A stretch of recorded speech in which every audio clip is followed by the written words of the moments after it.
आप सबों को जय यीशु। आत्मदर्शन टीवी की ओर से इस बाइबल स्टडी प्रोग्राम में मैं आप सबों का हार्दिक अभिनंदन करता हूं। एपिसोड 64 तिमुती के नाम संत पौलुस का पहला पत्र। इस पत्र के 6 अध्याय है और तिमुती के नाम पौलुस के पहले पत्र के अध्ययन के समय मैं 7 मुख्य बिंदुओं पर प्रकाश डालना चाहता हूं। सबसे पहले तिमुती के नाम पत्र की प्रस्तावना, दूसरा पत्र का लेखक, तीसरा पत्र का रचना काल, चौथा पत्र में क्रिस्त, पांचवां पत्र के मुख्य शब्द, आयतें और अध्याय, छठवां पत्र का सर्वेक्षण, सातवां पत्र की मुख्य शिक्षा। अब हम पहले बिंदु पर आते हैं, प्रस्तावना। तिमुती एशिया माइनर का एक ख्रिस्तीय था और उसका यूनानी नाम था तिमोथियोस और उसका अर्थ है ईश्वर की महानता। तिमुती की मां एक मसीही यहूदी थी और पिता यूनानी था। प्रेरित चरित्र अध्याय 16 वाक्य 1 और 2 में हम इस बात को पढ़ सकते हैं। वह प्रेरिताई कार्य में संत पौलुस का साथी और सहायक बना। यह पत्र विशेष रूप से विश्वासियों के नेताओं के लिए लिखा गया है। तिमुती के नाम पहले पत्र में 3 मुख्य बातों की चर्चा की गई है। पहली मुख्य बात है, यह पत्र कलीसिया में जो झूठी शिक्षा प्रचलित थी उसके विरुद्ध एक चेतावनी है। उस शिक्षा के अनुसार भौतिक संसार बुरा माना जाता था और मुक्ति पाने के लिए किसी विशेष गुप्त ज्ञान की जरूरत थी। किसी भोजन और विवाह को भी त्यागने की आवश्यकता थी। और दूसरी बात, कलीसिया का संगठन कैसे हो, धर्म सभा में प्रार्थना किस प्रकार हो, स्त्रियों के क्या क्या कर्तव्य है, अध्यक्ष और धर्म सेवक को कैसे होना चाहिए, आदि बातों पर पत्र प्रकाश डालता है। और तीसरा, तिमुती को यह सलाह दी जाती है कि किस प्रकार वह एक अच्छा धर्म सेवक बन सकता है और विश्वासियों के प्रति उसकी क्या क्या जिम्मेवारियां हैं। अब हम पत्र के दूसरे मुख्य बिंदु पर आते हैं, अर्थात पत्र का लेखक। 18वीं सदी में तिमुती के नाम 2 पत्र और तीतुस के नाम पत्र मेषपालीय पत्र अर्थात पास्टरल लेटर्स के नाम से जाने गए। इन पत्रों से ही हमें संकेत मिलता है कि पौलुस इन पत्रों का लेखक है। आप देखें, तिमुती का पहला पत्र अध्याय 1 वाक्य 1, तिमुती के नाम दूसरे पत्र अध्याय 1 वाक्य 1, तीतुस का पत्र अध्याय 1 वाक्य 1। लेखक अपने बारे में लिखते हैं कि वह पहले ईश निंदक, अत्याचारी और अन्यायी था, किंतु मुझ पर दया की गई है क्योंकि अविश्वास के कारण मैं यह नहीं जानता था कि मैं क्या कर रहा था। अध्याय 1 वाक्य संख्या 13। अपने बारे में यह भी लिखते हैं, ईसा मसीह पापियों को बचाने के लिए संसार में आए और उनमें सर्वप्रथम मैं हूं। अध्याय 1 वाक्य 15। पौलुस के अलावा अन्य किसी लेखक के लिए ये वचन अर्थात अध्याय 1, 13 और 15 उपयुक्त नहीं होते। कलीसिया की परंपरा और कलीसिया के आचार्य पॉलीकार्प, रोम के क्लेमेंट इरेनियुस, टर्टुलियन, अलेक्जेंड्रिया के क्लेमेंट के अनुसार तिमुती के नाम दोनों पत्र और तीतुस के नाम पत्र पौलुस द्वारा लिखे गए थे।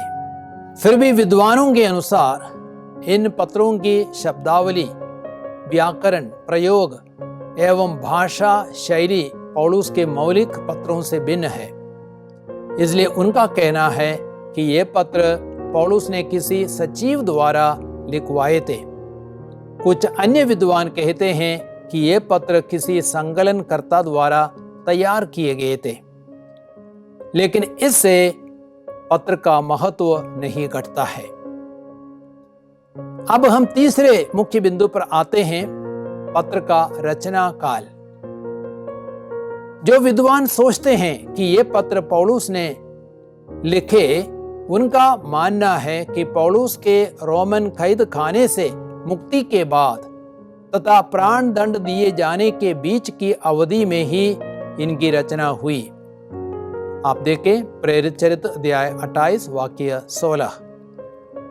दूसरे विद्वान मानते हैं कि इन पत्रों की रचना दूसरी शताब्दी की शुरुआत में हुई।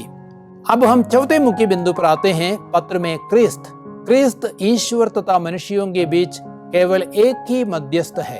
अध्याय 2 वाक्य 5।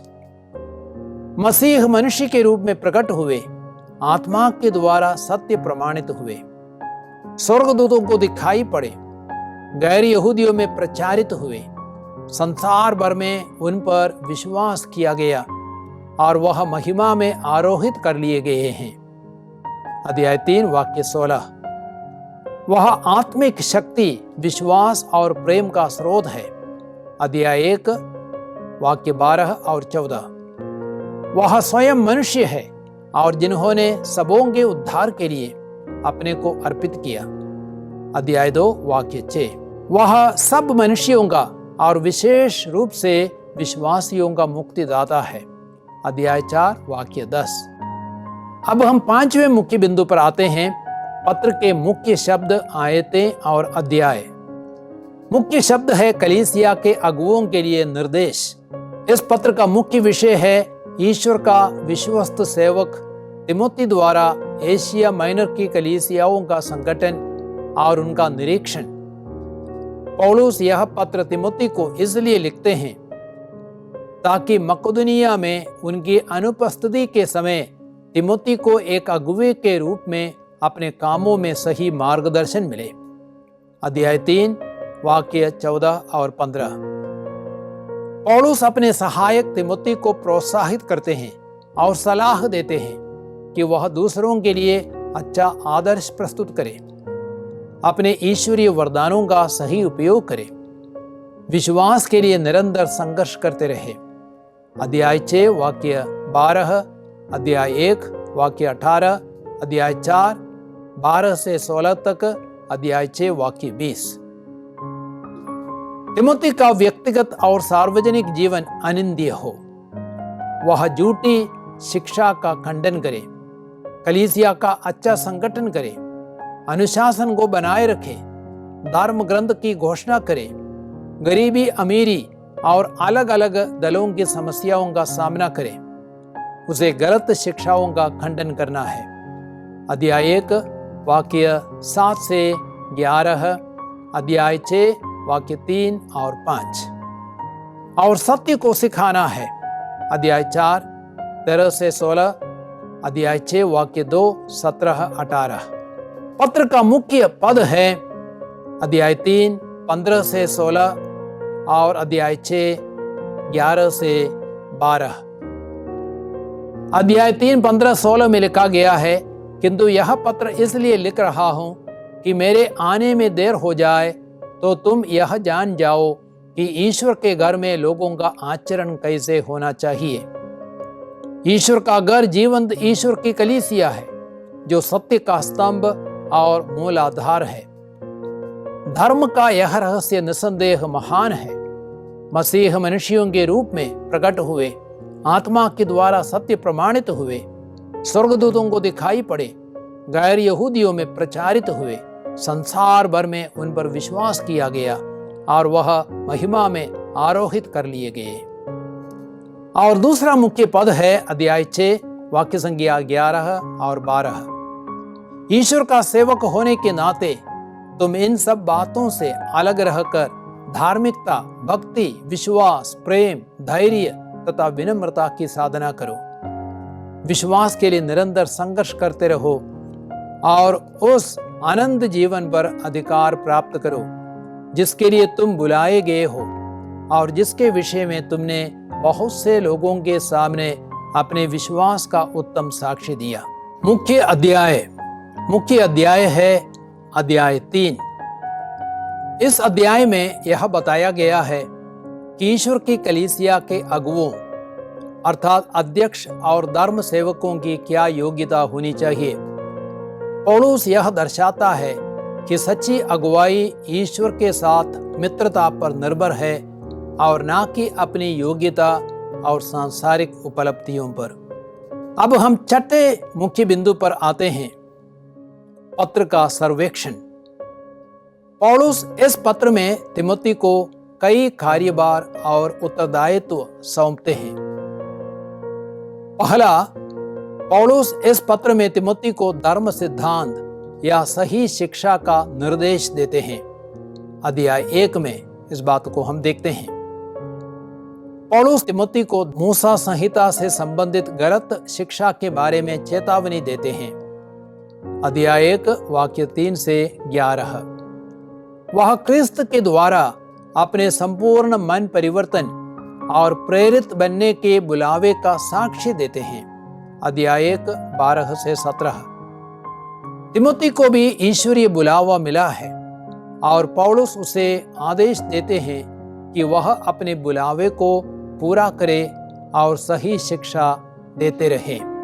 अध्याय 1 18 से 20 तक। दूसरा है मुख्य आराधना के संबंध में पौलुस का निर्देश। अध्याय 2 और 3 में हम देखते हैं। सामूहिक आराधना और नेतृत्व के संबंध में पौलुस अपना विचार प्रकट करते हैं। पौलुस चाहते हैं कि लोग सामूहिक रूप से मध्यस्थ प्रार्थना करें ताकि सबके सब एकमात्र मुक्तिदाता ईसा मसीह को जाने और मुक्ति प्राप्त करें। अध्याय 2 वाक्य 1 से 8 तक। स्त्रियां वेशभूषा में मर्यादा और शालीनता का ध्यान रखें और सत्कार्यों से अपना बनाव श्रृंगार करें, जैसा कि उन स्त्रियों को शोभा देता है जो ईश्वर भक्त होने का दावा करती है। वे विश्वास, भ्रातृप्रेम और पवित्रता में दृढ़ बनी रहे। अध्याय 2 वाक्य संख्या 9 से 15। अध्यक्ष को चाहिए कि वह अनिंद्य, एक पत्नी व्रत, संयमी, समझदार, भद्र, अतिथि प्रेमी और कुशल शिक्षक हो। वह मद्य सेवी या क्रोधी नहीं बल्कि सहनशील हो। वह झगड़ालू या लोभी ना हो। वह अपने घर का अच्छा प्रबंध करे और गंभीरता पूर्वक अपने बच्चों को अनुशासन में रखे। वह नवदीक्षित नहीं हो। वह गैर ईसाइयों में नेक नाम हो। अध्याय 3 वाक्य संख्या 1 से 7 तक। धर्म सेवक गंभीर तथा निष्कपट हो। वे मद्य सेवी और लोभी ना हो।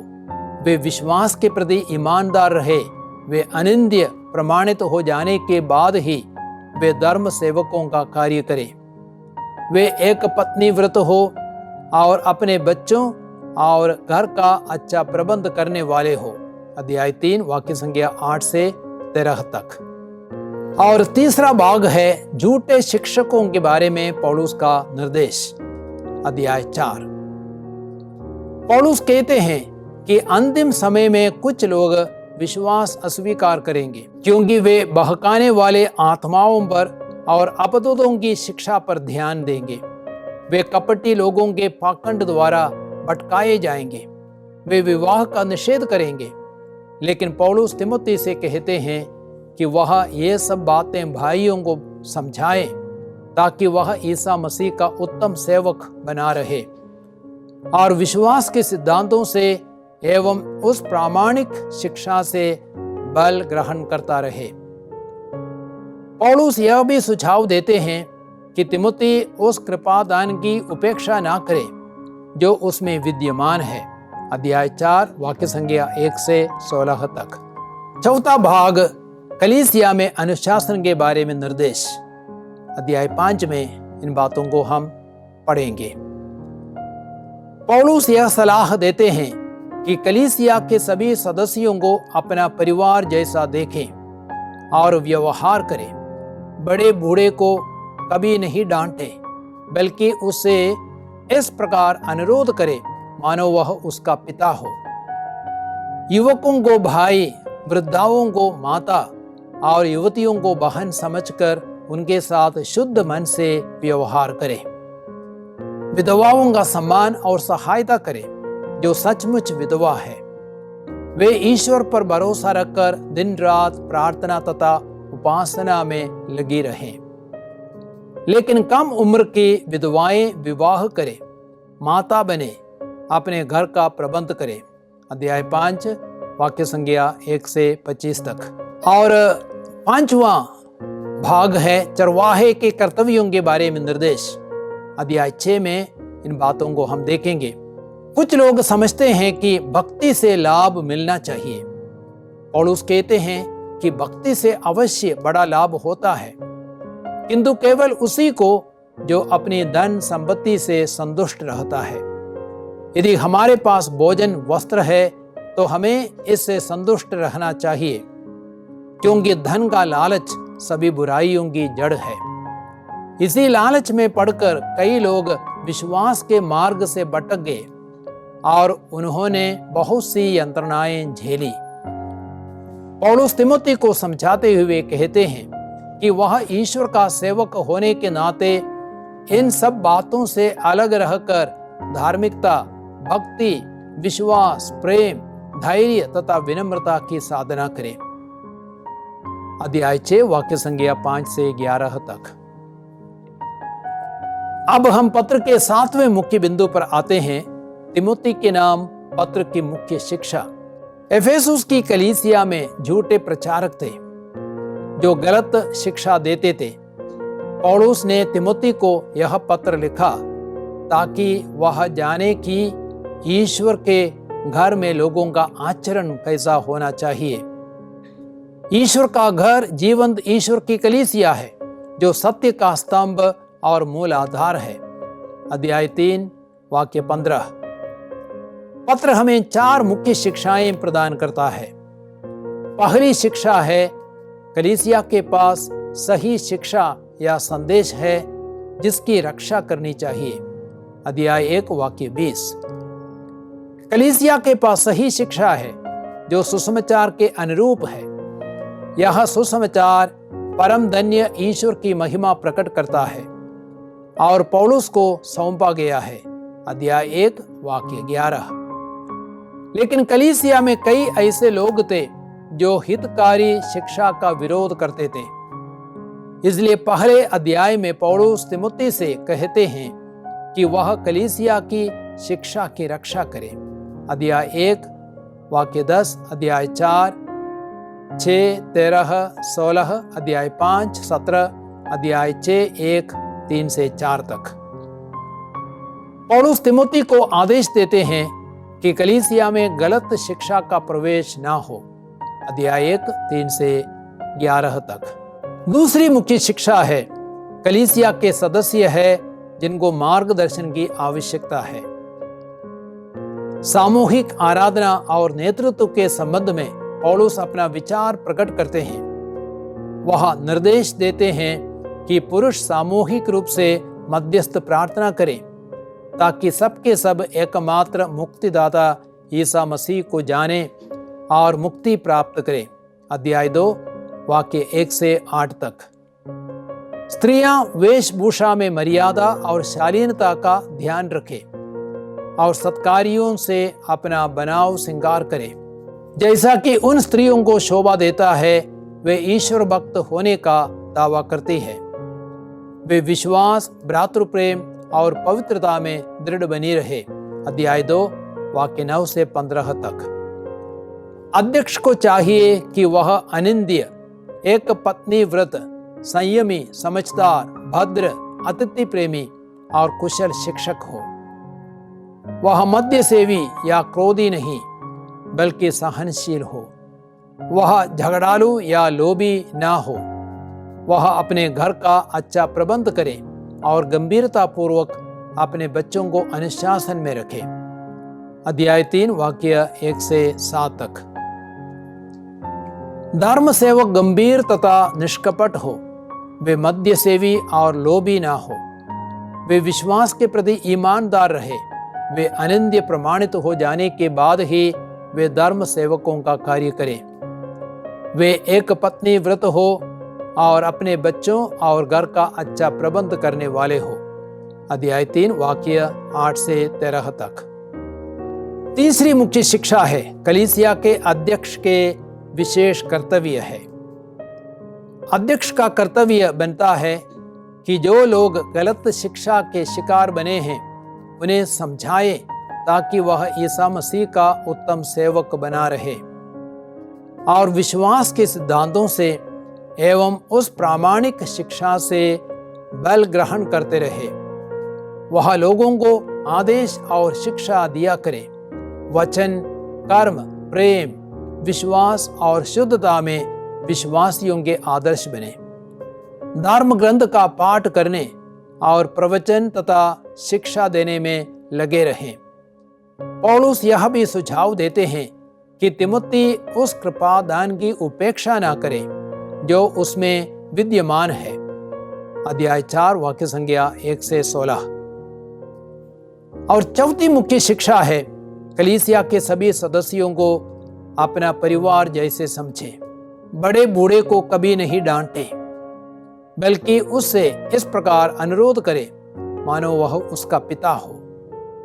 युवकों को भाई, वृद्धाओं को माता और युवतियों को बहन समझकर उनके साथ शुद्ध मन से व्यवहार करे। विधवाओं का सम्मान और सहायता करे। जो सचमुच विधवा है वे ईश्वर पर भरोसा रखकर दिन रात प्रार्थना तथा उपासना में लगी रहे। लेकिन कम उम्र की विधवाएं विवाह करे, माता बने, अपने घर का प्रबंध करे। जो अध्यक्ष नेतृत्व करने में सफलता प्राप्त करते हैं वे दुगने सम्मान के योग्य समझे जाए, विशेष रूप से वे जो सुसमाचार के प्रचार और शिक्षा कार्य में लगे हुए हैं। अध्याय 5 वाक्य 1 से 25 तक। जो दास है वे अपने स्वामियों को सब प्रकार के आदर के योग्य समझे। अध्याय 6 वाक्य संख्या 1 और 2। तो प्यारे भाइयों और बहनों, आप लोगों ने तिमुथी के नाम पत्र का अध्ययन किया है और मेरी आशा है आप तिमुथी के नाम पहले पत्र को समझने में कामयाब हुए हैं। अब मैं आपसे आग्रह करूंगा आप उस पत्र को पढ़ें और आप अच्छी तरह उसे समझ पाए, यही मेरा विश्वास है। मैं आपके लिए एक छोटी प्रार्थना करता हूं। प्यारे पिता परमेश्वर, बाइबल के वचनों में रुचि रखने वाले और बाइबल के ग्रंथों का अध्ययन करने वाले इन सभी भाई बहनों को आप आशीर्वाद दीजिए। इन्हें अपने पवित्र आत्मा से, प्रज्ञा से, ज्ञान से भरिए। वे आपके वचनों को समझ सके, आपके वचनों को अपने जीवन में उतार सके। पिता, पुत्र, पवित्र आत्मा के नाम पर आमीन। आप सबों को जय यीशु।